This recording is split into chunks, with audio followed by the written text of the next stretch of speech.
Vision है इसके अंदर एक भारत और श्रेष्ठ भारत बनाने का, और उसका जो मुख्य अधिष्ठान हमने कि आज जो एक वीक लीडरशिप है देश में, आज जो एक पॉलिसी की पैरालिसिस है देश में, आज जो एक दृष्टि का अभाव है देश में, किधर जाना है इसका पता नहीं, और एक इच्छा शक्ति का अभाव है, ये एक मुख्य कारण है जिसकी वजह से देश में बिखराव है, देश में अभाव है और देश प्रगति के मार्ग पर आगे जाने के बजाय पीछे गया है।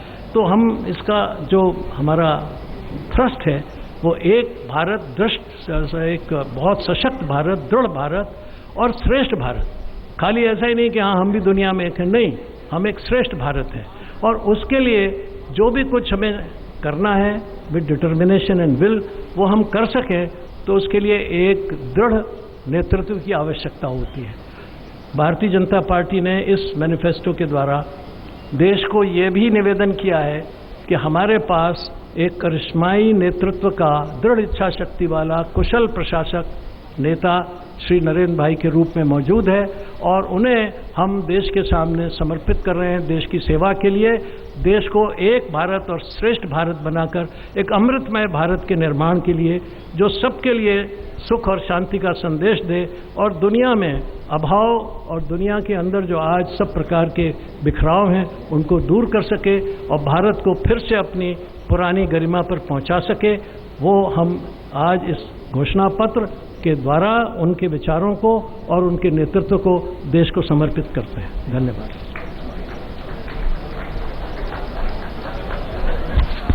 हमारे राष्ट्रीय अध्यक्ष आदरणीय राजनाथ जी से विनम्र आग्रह है कि कृपया आकर संबोधित करें। आदरणीय राजनाथ जी।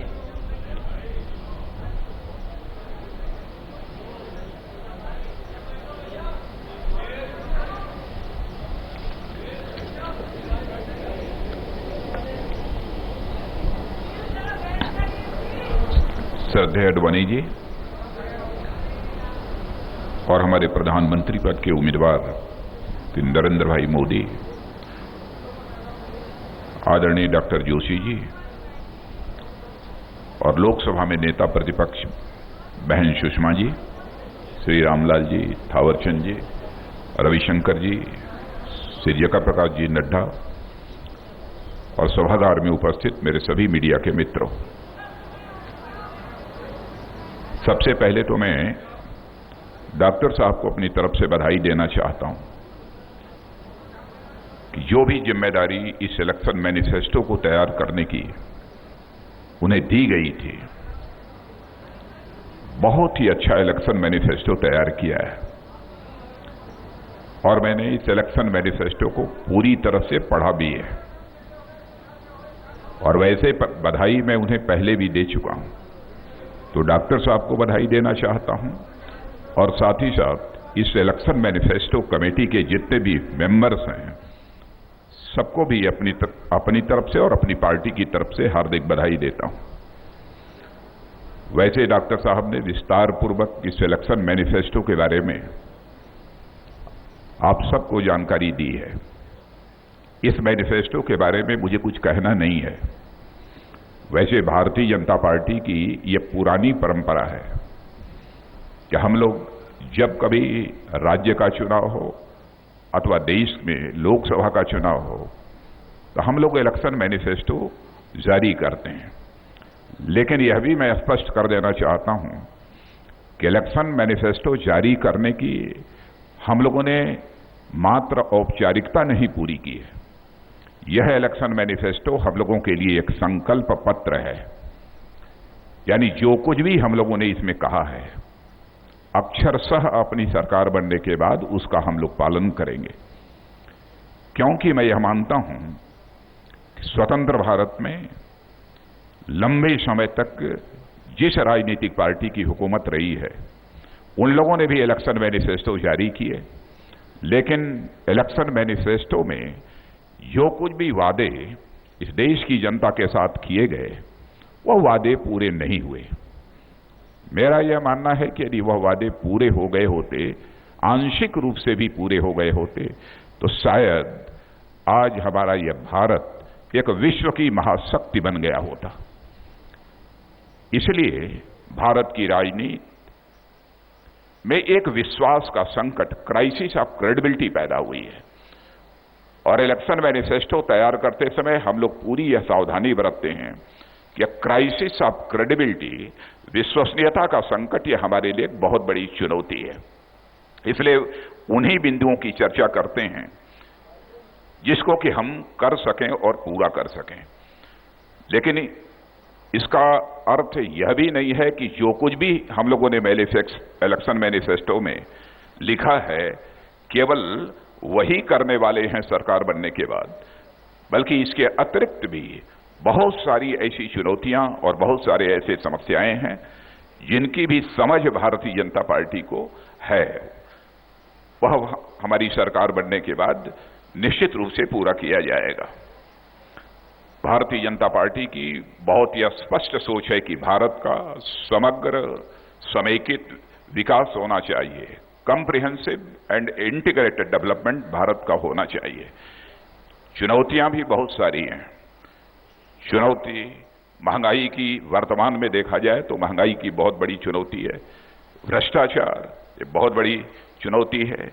और साथ ही साथ पढ़ाई लिखाई करने के बाद भी नौजवानों को जो रोजगार मिलना चाहिए उसका भी एक बहुत बड़ा संकट है। और इन सब सारी चीजों से अलग मैं स्वतंत्र भारत की एक चुनौती और यह मानता हूं, बढ़ती हुई आर्थिक विषमता, इकोनॉमिक डिस्पैरिटी, यह भी हम लोगों के समक्ष, देशवासियों के समक्ष बहुत बड़ी चुनौती है।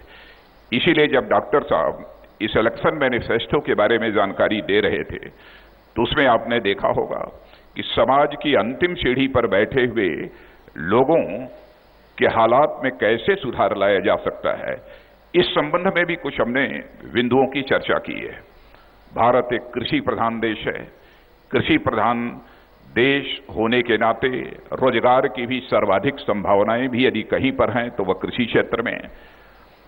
इन सब सारी चीजों का ध्यान रखते हुए, चाहे वह किसान हो, चाहे व्यापारी हो, चाहे वो मजदूर हो, अथवा भिन्न भिन्न जो प्रोफेशंस हैं, जो भिन्न भिन्न पेशे हैं, उनमें भारतीय जनता पार्टी क्या करना चाहती है, उस दृष्टि से भारतीय जनता पार्टी की क्या सोच है, इसका उल्लेख इस इलेक्शन मैनिफेस्टो में किया गया है। और जैसा मैंने पहले कहा कि इसका अक्षरशः हमारी सरकार बनने पर हम उसका पालन करेंगे। और मित्रों, इस समय भारतीय जनता पार्टी के संबंध में माहौल का जहां तक प्रश्न है, यह मुझे बताने की जरूरत नहीं है। देश के उत्तर में जाइए, दक्षिण में जाइए, पूर्व में जाइए, पश्चिम में जाइए, देश यह चाहता है कि यह परिवर्तन होना चाहिए। और जिस व्यक्ति को हम लोगों ने अपने प्रधानमंत्री के उम्मीदवार के रूप में इस देश के सामने पेश किया है, आपको याद होगा कि जिस समय प्रधानमंत्री पद के उम्मीदवार के रूप में नरेंद्र भाई मोदी की हम लोगों ने घोषणा की थी, उस समय इतना शोर शराबा कुछ राजनीतिक पार्टियों ने इस देश में किया था, जैसे लगता था कि भारतीय जनता पार्टी और हमारे प्राइम मिनिस्ट्रियल कैंडिडेट यह राजनीतिक दृष्टि से पूरी तरह से अछूत हैं, अनटचेबल हैं। यह दृश्य देशवासियों के सामने कुछ राजनीतिक पार्टियों के द्वारा पेश करने की कोशिश की गई।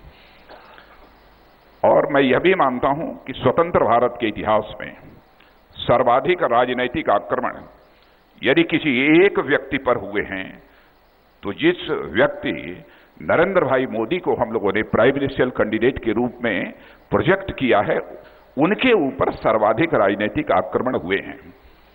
मैं तो कभी कभी यह सोचता हूं कि विधाता को यदि किसी से कोई बड़ा काम लेना होता है तो उसकी कठोर परीक्षा वह विधाता लेता है।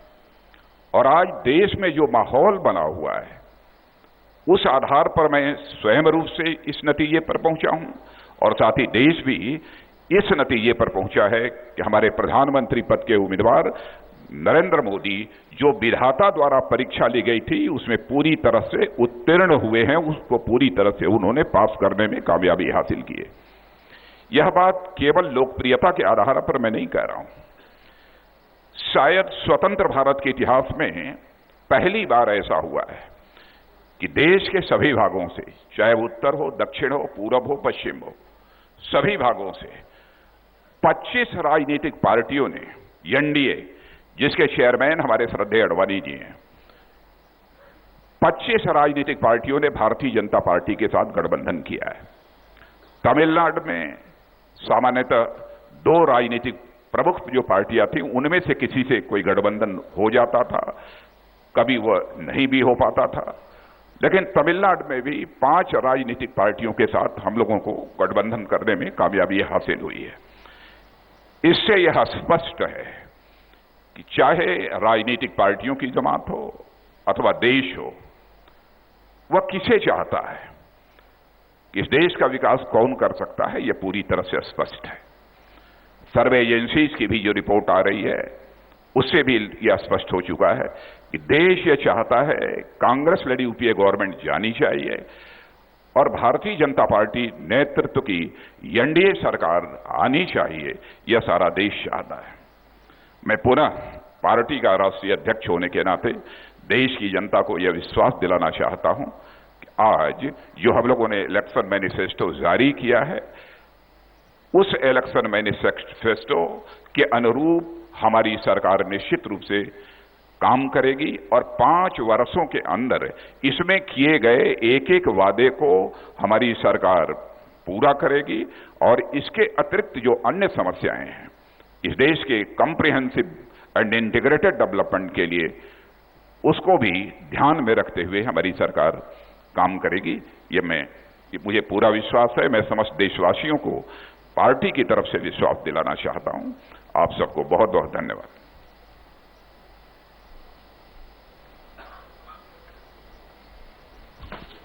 मित्रों, अब हम घोषणा पत्र का औपचारिक लोकार्पण करने जा रहे हैं।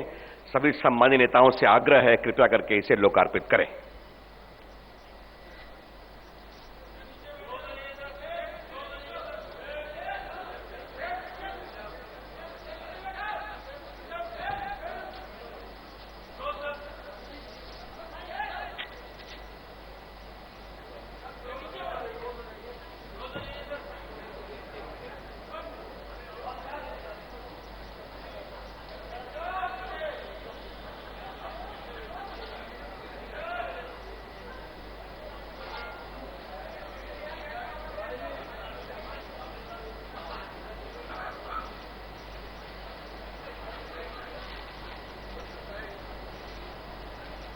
ने अपना घोषणा पत्र जारी किया है। भाईचारे सद्भाव का माहौल बनाने का दावा किया। देश को आगे बढ़ाना है, छलांग लगानी है, महंगाई दूर करनी है, रोजगार के अवसर बढ़ाने हैं, भ्रष्टाचार को खत्म करना है, कालाधन वापस लाना है, न्याय व्यवस्था में सुधार की जरूरत है, पुलिस में सुधार किया जाएगा, दलितों को न्याय दिलाया जाएगा, पिछड़ों को बराबर के अवसर प्रदान किए जाएंगे, खाद्य सुरक्षा दी जाएगी, शिक्षा संस्थाओं को विश्व स्तरीय बनाया जाएगा, वोकेशनल, प्रोफेशनल, टेक्निकल शिक्षा को बढ़ाया जाएगा, टैक्स में सुधार किया जाएगा, किसानों को 50% ज्यादा कीमत दी जाएगी। फोटोग्राफर मित्रों से आग्रह है, कृपया करके आपकी बात हो गई।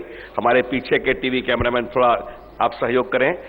अब अपनी पार्टी की वरिष्ठ नेत्री आदरणीय सुषमा स्वराज जी से विनम्र आग्रह है कि वो आकर हम सबों को संबोधित करें।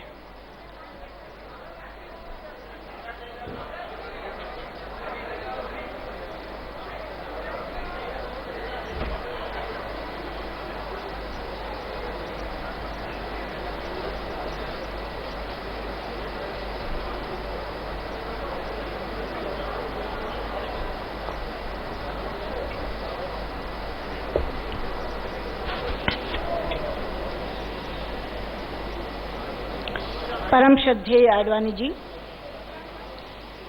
हमारी पार्टी के राष्ट्रीय अध्यक्ष राजनाथ सिंह जी, हमारी पार्टी की ओर से अधिकृत रूप से घोषित प्रधानमंत्री पद के उम्मीदवार भाई नरेंद्र मोदी जी, घोषणा पत्र समिति के अध्यक्ष डॉक्टर जोशी जी, रामलाल जी, थावरचंद जी, भाई रविशंकर प्रसाद जी, भाई जगत प्रकाश नड्डा जी और इस कार्यक्रम में उपस्थित भाइयों और बहनों, अभी अभी हमारी ओर से पार्टी का घोषणा पत्र जनता के समक्ष रखा गया है। घोषणा पत्र किसी भी पार्टी की नीतियों और कार्यक्रमों का दस्तावेज हुआ करता है। अभी मैं इस घोषणा पत्र को देख रही थी। अगर मैं एक वाक्य में कहना चाहूं तो ये घोषणा पत्र देश को वर्तमान स्थिति से उबारने की राह दिखाने का दस्तावेज है। वर्तमान में देश ठप पड़ा है, कुछ भी चलता हुआ दिखाई नहीं देता।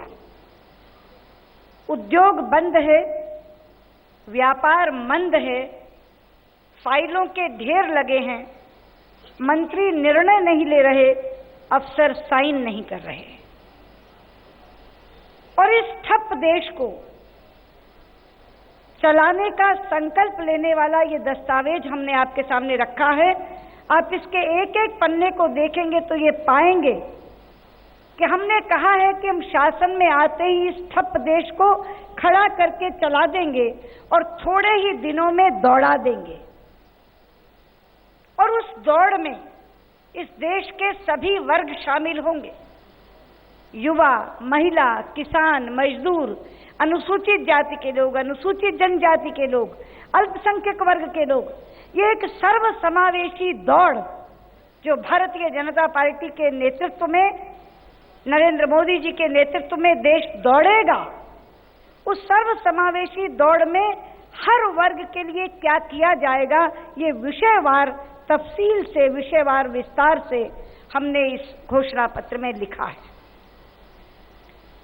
एक और अंतर मुझे इस घोषणा पत्र में दिखाई दिया, क्योंकि कुछ दिन पहले कांग्रेस का घोषणा पत्र आया था, जिसमें पहले ही पन्ने पर उन्होंने लिखा था, we'll have zero aversion to foreign direct investment. हम विदेशी पूंजी निवेश के प्रति तनिक भी आपत्ति नहीं करेंगे। तो उनकी सोच भारत को विदेशी पूंजी निवेश के आधार पर विकसित करने की है। उनकी पूरी सोच में विदेशी पूंजी निवेश की बैसाखियों पर देश को खड़ा करने की सोच है। लेकिन यह घोषणा पत्र कहता है कि हम भारत को भारतीयों के आधार पर एक श्रेष्ठ भारत बनाने का काम करेंगे, क्योंकि हमें भारत की मौलिकता में विश्वास है, हमें भारत की उद्यम क्षमता पर विश्वास है और हमें भारत की अथाह पूंजी पर विश्वास है। इसलिए हमने इस घोषणा पत्र में भारत को भारतीय युवाओं के आधार पर, भारत की महिलाओं के आधार पर, भारत के किसान के आधार पर, भारत के मजदूर के आधार पर और भारत के अनुसूचित जाति, जनजाति और अल्पसंख्यक वर्ग के आधार पर उनकी अपनी क्षमता को आगे बढ़ाते हुए एक श्रेष्ठ भारत बनाने की बात की है। ये दोनों अलग अंतर रखने वाली सोचें हैं। विदेशी पूंजी के आधार पर देश को विकसित करने की सोच कांग्रेस की है, लेकिन भारत को भारतीयों के आधार पर श्रेष्ठ भारत बनाने की सोच भारतीय जनता पार्टी है। और उसी सोच के आधार पर ये घोषणा पत्र हमने आपके सामने रखा है। इसका एक एक पन्ना पढ़ने वाला है, क्योंकि एक एक वर्ग को सामने रखकर हमने क्या नीतियां और क्या कार्यक्रम सोचे हैं वो इसको बनाया है हमने। लेकिन जो एक थीम हमने अपने पूरे चुनाव का रखा है, वास्तव में ये घोषणा पत्र एक व्याकुल व्यक्ति को, एक निराश व्यक्ति को और एक नाउम्मीदी में डूबे हुए देशवासी के कंधे पर हाथ रखकर कहता है, चिंता मत करो, घबराओ मत, अच्छे दिन आने वाले हैं। बहुत बहुत धन्यवाद। नमस्कार।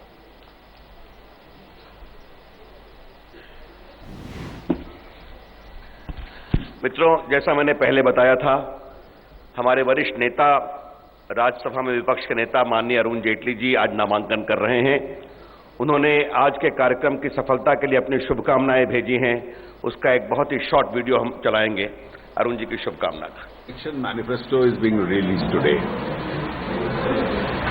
Since I have to file my nomination papers in Amritsar and it clashes with the release of the manifesto, I am joining my other senior colleagues through this communication. This manifesto has been prepared after detailed consultations with party workers and various other stakeholders across the country. It reflects on the problems which the country is facing, and it responds to those challenges. India is on the verge of a political change. People expect the new government to revive the Indian economy, to improve upon our growth rates, to recreate the investment cycle in the country, to rebuild confidence in the Indian economy, to perpetuate and create the ease of doing business in India, so that the business doing confidence in India itself substantially increases. Our manifesto commits itself to curtail inflation, to bridge the fiscal deficit, predominantly by expanding economic activity. This will also address the problem of depleting revenues and unemployment. National security is a major issue. There are chapters in this manifesto which deal with strengthening India's national security, the need for probity in public life, and the institutional mechanisms which will be put in place to ensure that probity have all been dealt with in this manifesto. Thank you.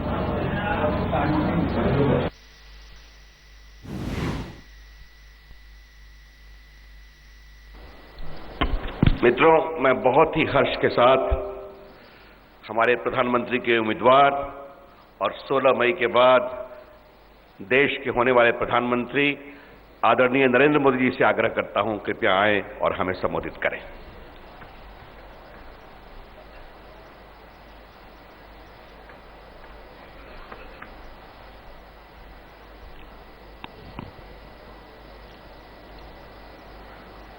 मंचस्थ सभी आदरणीय महानुभाव,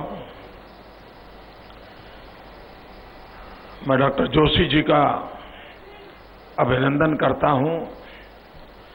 उन्होंने, उनकी team ने देश की आशा आकांक्षाओं का प्रतिबिंब इस मैनिफेस्टो में व्यक्त किया है। हमारे लिए ये मैनिफेस्टो न ही एक चुनावी रिचुअल है और न ही यह कागजी दस्तावेज है। यह हमारी दिशा है, यह हमारा लक्ष्य है, यह हमारी प्रतिबद्धता है। अगर 2 शब्दों में मुझे कहना है तो मैं कहूंगा 2 मूल बातों को लेकर के हम आगे बढ़ रहे हैं। एक गुड गवर्नेंस, दूसरा डेवलपमेंट, सुशासन एवं विकास। और जब हम विकास की बात करते हैं तो विकास सर्वसमावेशक हो, विकास सर्वस्पर्शी हो, विकास सार्वदेशिक हो, विकास सर्वप्रिय हो। उसी प्रकार से जब हम गुड गवर्नेंस की बात करते हैं तो गुड गवर्नेंस सरकार वो होनी चाहिए जो गरीब के लिए सोचे, गरीब का सुने। दलित, पीड़ित, शोषित, वंचित, उनके लिए सरकार ही एकमात्र सहारा होती है। अगर वो उसको बच्चों को पढ़ाना चाहता है, ये सरकार का दायित्व बनता है कि उसके बच्चों को अच्छी शिक्षा दे। गरीब से गरीब व्यक्ति के लिए माँ बाप अगर बीमार हैं तो सरकार का दायित्व है कि उन बूढ़े माँ बाप को अच्छे से अच्छी स्वास्थ्य सुविधाएं उपलब्ध हो। और इसलिए शासन पंडित दीनदयाल उपाध्याय जी ने हमें जो मार्गदर्शन दिया है अंत्योदय की कल्पना का, उस अंत्योदय की कल्पना को लेकर के चलना। देश के लिए चाहे आंतरिक सुरक्षा का मामला हो, चाहे बाहरी खतरों का मामला हो, भारत सक्षम हो, सामर्थ्यवान हो, इस पर हम प्रतिबद्ध हैं। जीरो टॉलरेंस के साथ इस विषय में देश को आगे बढ़ना होगा। दिल्ली में मजबूत सरकार हो ताकि दुनिया हमें आंख दिखाए नहीं, लेकिन हमसे आंख मिलाने का उसको मन कर जाए, और हम भी दुनिया को आंख दिखाए नहीं, हम भी सर ऊंचा करके, सीना तान करके, गौरव के साथ दुनिया के साथ आंख मिला सके। ऐसी समर्थ व्यवस्था, ऐसी समर्थ सरकार ये देश की आवश्यकता है। इस मैनिफेस्टो के हर पहलू को अगर एक क्यूमुलेटिव इफेक्ट के रूप में देखें तो मुझे विश्वास है कि आज देश जो गड्ढे में गिरा है उसको बाहर लाने की उसमें ताकत है। देश रुका पड़ा है, उसको गति देने की ताकत है। देश निराशा में डूबा हुआ है, उसमें आशा का संचार करने का सामर्थ्य है। देश के हर 125 करोड़ देशवासी उनके सपनों को सुनिश्चित करने का प्रयास इस मैनिफेस्टो में देखा जा सकता है। देश के 125 करोड़ नागरिक इस मैनिफेस्टो के गुलदस्ते में अपनी आवश्यकताओं की महक अनुभव कर सकते हैं, और आने वाले 60 महीने में जब देश की जनता भारतीय जनता पार्टी को सेवा करने का अवसर देगी, मुझे विश्वास है कि इस मैनिफेस्टो के भरोसे, उस मार्गदर्शक सिद्धांतों के भरोसे देश की आशा आकांक्षाओं को पूर्ण करने में हम कोई पीछे नहीं रहेंगे, हम परिपूर्ण कर रहेंगे। और हमारा विश्वास है कि इसी मार्ग से, इसी सपने से, इसी कार्य संस्कृति से, इसी वर्क कल्चर से हम इसे प्राप्त करके रहेंगे। हमारा लक्ष्य है एक भारत श्रेष्ठ भारत। हमारा रास्ता है सबका साथ, सबका विकास। इस कार्य संस्कृति को लेकर के हम आगे बढ़ रहे हैं। व्यक्तिगत रूप से मेरी पार्टी ने मुझे जिम्मेवारी दी है, तो आज मैं इस बात को भी देश की जनता के सामने कहना चाहता हूं, व्यक्ति के रूप में मुझे जो दायित्व देश की जनता देगी उसको पूरा करने में, परिश्रम करने में मैं कभी भी कमी नहीं रखूंगा। दूसरा, मैं देश के सामने कहना चाहता हूं, मैं अपने लिए कभी कुछ नहीं करूंगा। और तीसरी बात मैं कहना चाहता हूं, मैं बदिरादे से कभी भी कोई काम नहीं करूंगा, ये विश्वास देता हूं।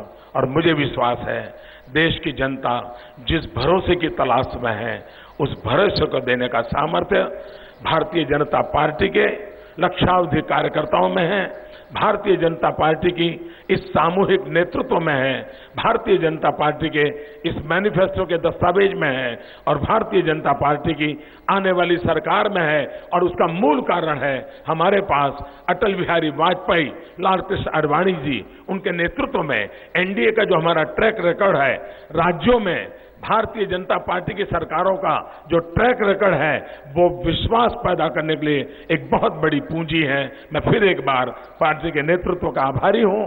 श्रीमान जोशी जी को बहुत बहुत बधाई देता हूं। धन्यवाद।